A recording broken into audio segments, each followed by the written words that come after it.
Você tem um lance de... Explica, fala um pouco disso, que você tem um lance de você gravar os áudios pra você mesmo, que já faz isso há muito tempo. Oxe, 1 zilhão aqui, ó. Então, e aí explica esse teu processo, por que às vezes você prefere fazer assim do que sentar pra escrever Aqui, mesmo? ó.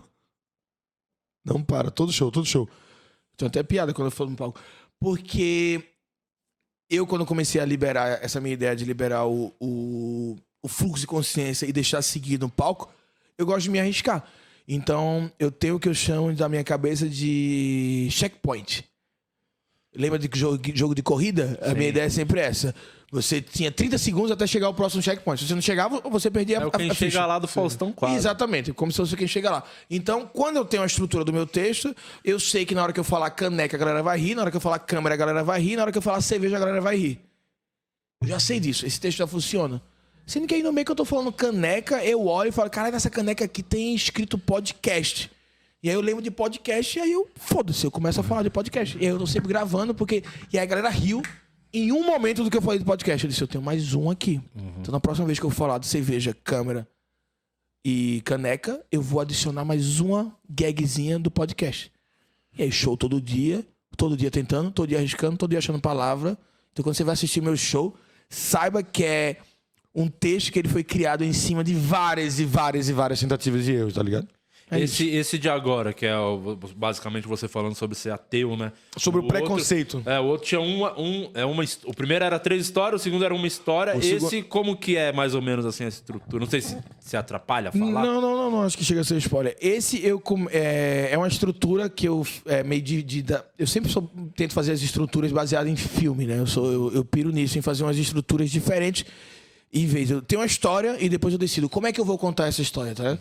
Eu tenho uma história que eu e o Di, a gente foi num bar, e a gente tomou uma cerveja, e quando a gente tava saindo, o garçom reconheceu ele, a gente não pagou a conta, mas ele teve que levar o filho dele lá pra tirar foto. Sei lá, a história é essa.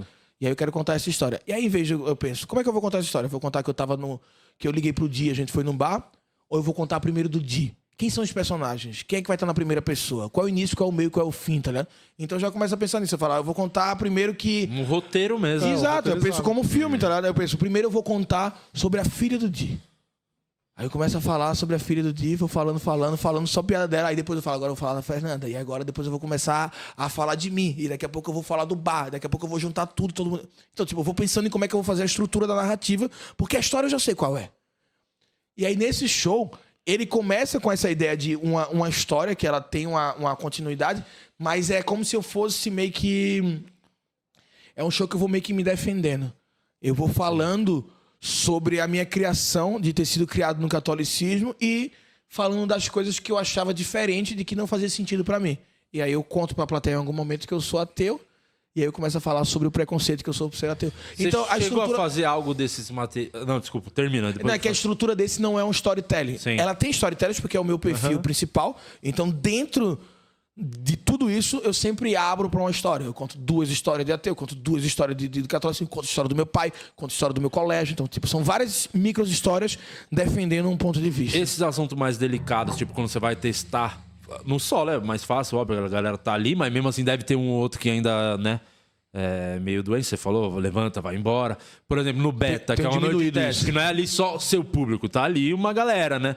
Pra fazer essas piadas, tipo, qual é a treta pra você? Chegou alguma vez a dar um BO, de alguém reclamar? Ou de... Só foda-se, faz e não tem muito pra onde correr também. Não, eu só realmente eu vejo o beta como um só site. Assim, na minha cabeça é isso. Eu não... Já vi muito comediante falando isso. Tinha uma noite de comédia que eu achava isso ridículo que tinha, que era uma noite de comédia que tinha uma regra de que você não podia repetir o texto 3 vezes. Porque a ideia é que o comediante ia muito bem se ele fizesse o texto várias vezes, e aí ia prejudicar o próximo comediante que entrasse com um texto completamente novo. Eu sempre achei isso de uma arrogância, do egoísmo, de um ego e de uma incompetência.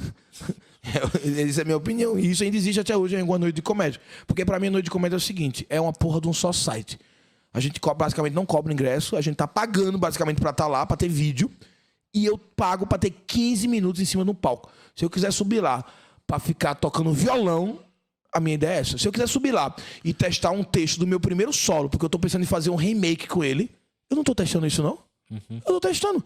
É o meu teste, tu não tem nada a ver com o que eu tô testando. Então, tipo, lá eu sempre realmente no beta, são meus 15 minutos.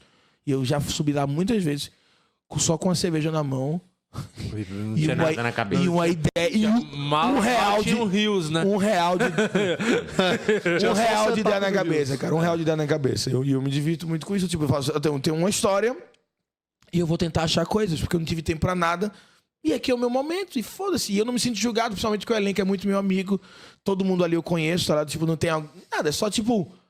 Só um foda-se, eu fico bem, bem tranquilo. Mas eu não entro muito em assuntos polêmicos. Até esse meu show, que é o Paz de Darwin do ateísmo, ele é muito leve, pô. Mas é que Muito leve mesmo. polêmico. Não, eu acho. Polêmico Quem sou eu tema, pra Mas a falar? galera Não, pega não é pilha nem- com qualquer Mas coisa. tem muita gente que é. Porra, o Guima outro dia, que é o cara mais bonzinho que tem nas câmeras, né? Desliga a câmera. É um pau no cu escroto. Não, o mas Guima, ele não- é bonzinho, não sei o que. Outro dia ele falou uma piadinha nada de Jesus ali, já vai os caras falando. Você não se brinca com Deus, caramba, e é a pessoa mais boazinha do mundo, entendeu? É porque a religião ela é muito frágil pelo fato de não ter nenhuma comprovação. Então, se tu acredita em algo que tu não consegue provar, tudo que tu não quer é ouvir boas hipóteses de que aquilo não existe.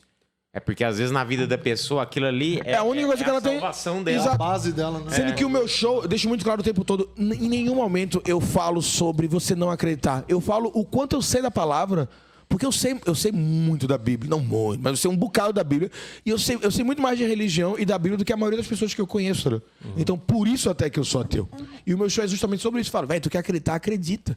Eu só quero te mostrar que o ateu não é alguém do mal, só porque ele não acredita na mesma coisa que tu. Tu achar que o ateu é alguém do mal e ficar triste com ele é só um egoísmo teu e uma fraqueza da tua fé, tá ligado? Porque tu não sabe o que é que tu acredita, tu não tem certeza. E aí só tu ouvir uma ideia diferente, tu já se desestabiliza. A O problema fé é muito teu, fraca. porra. O problema é teu. Porque eu sou ateu. Eu não acredito em nada. Não é que eu tô dizendo que Deus não existe. Eu não acredito que ele não existe. E aí você me falar que ele existe, não me afeta. Foda-se. Agora, eu falar que eu acho que ele não te existe te afeta? Como é que tu tem menos certeza do que eu que não tenho nenhuma certeza, tá ligado? Porra, tu tá tudo errado, tá ligado? Tem como Mas discutir. é muito bonito. Aqui todo mundo entende, mas não é- você vai fazer. Na sua cabeça não é, mas para as pessoas. Pra grande parte que vai assistir é delicado o assunto. Não, Não. desse jeito. Eu preciso que você assista esse show. É, eu vou assistir. Eu preciso que você assista. Eu vou te mandar um vídeo que tu não vai conseguir nunca, né? Não, Eu vou entrar em caralho. cartaz. Pô, agora tá fácil. Que dia que é? Vou entrar em cartaz, mas vai ser. Não vai conseguir. Sábado tem show, pô. Vai ser todo sábado no Gazeta, às 22h30. Ah, maneiro. Quero ir lá ver. Não, sábado que eu tiver de boa, eu vou, com certeza. Todo sábado. Vai ser legal, vai ser Eu legal. quero ver. Eu tô muito empolgado com esse show e espero que esse stream também o compre, porque meu Aí objetivo- você vai ver que o assunto é delicado. Porque de Quando chegar nesse stream. No aí, grande público. Furar a bolha. Quando for a Quando bolha. ficar ali no esse top... aí você vai ver que é top, delicado. Mas eu tô me preparando exatamente pra isso. Esse meu show, ele é muito leve no sentido... A ideia que eu quero desse show, obviamente, a ideia é risada. É tipo... Que seja um show que você veja e fale, esse é o Lógico. show mais engraçado da minha vida. Porque pra mim esse é o meu show que mais tem piada meu hoje, artisticamente. Que pra mim é isso, tem que ser a sua evolução. Sendo que, além disso, a minha ideia é só que a pessoa, velho, não faz sentido eu ter preconceito com um cara que pensa diferente de mim. É só isso, basicamente. A ideia do meu show é, não existe grupos, cada cabeça é a porra do mundo. Tu pensa por tu, irmão. Não é porque todo mundo aqui em volta tá acreditando nisso que tu tem que acreditar. Se tu tem duas dúvidas, vai pesquisar, irmão. Não vai no bolo. E não fica chateado se tu ouvir algo diferente.